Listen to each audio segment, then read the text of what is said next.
I've been shaping a style of my own. I call it 𝘽𝙧𝙪𝙘𝙧 The way of the intercepting fist. Simple words, but deep meaning. No style, yet all styles. Adapt, flow, Good. like water. As long Your timing is sharper, but you tense at the finish. I try to end with power. Power comes from being loose, then exploding. Flow first, strike second. Understood, Seafood. Good. Again tomorrow with a soft... Hey everybody, it's Birdie here. What's going on, guys? Okay, so you all know about Ip Man, the legendary martial artist, a real true Wing Chun legend, and also Bruce Lee's teacher. Now, we have to go back to the 1950s, and Ip Man is training Bruce Lee, and they're going at it basically every day. And they do this for years and years and years until Bruce Lee becomes one of the best Wing Chun practitioners in Hong Kong. But there also was a problem here, because Bruce Lee was not satisfied with just learning Wing Chun. He wanted to expand his horizon. He wanted to learn different styles from different schools, different philosophies, and Ip Man was opposed to this. As a matter of fact, Ip Man directly ordered Bruce Lee to not train in other styles or other schools.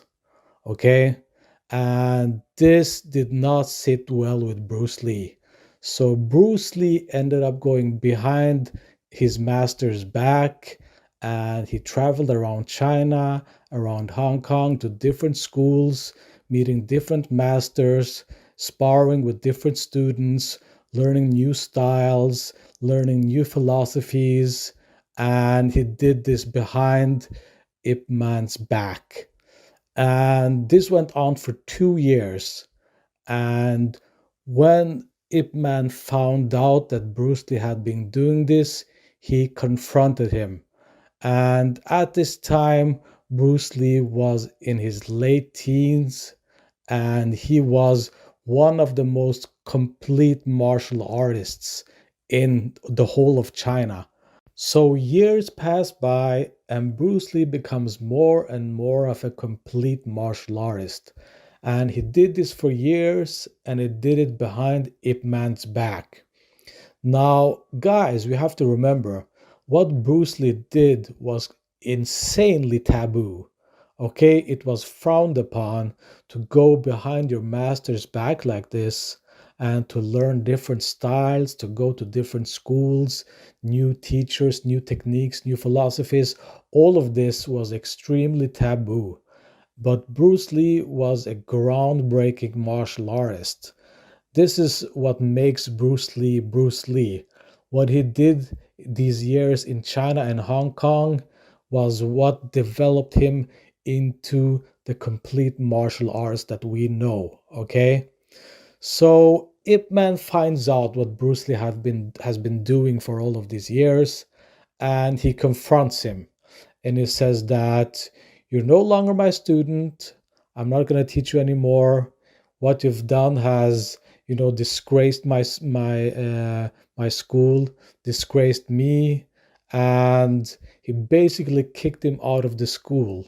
But before he kicked him out of the school, he basically confronted Bruce Lee and said, "Who do you think you are? What have you supposedly learned while going behind my back? Show me what you supposedly have become, this complete martial artist." Because he wasn't buying any of the stuff that Bruce Lee had been learning. He meant that his Wing Chun was the be-all and end-all of martial arts. So what Bruce Lee had been doing was not good, according to Ip Man. It was a waste of time, And that's when they had a fight. And the fight didn't last long. Bruce Lee completely annihilated Ip Man. And Bruce Lee wasn't even going in 100%. This was Bruce Lee at 10%.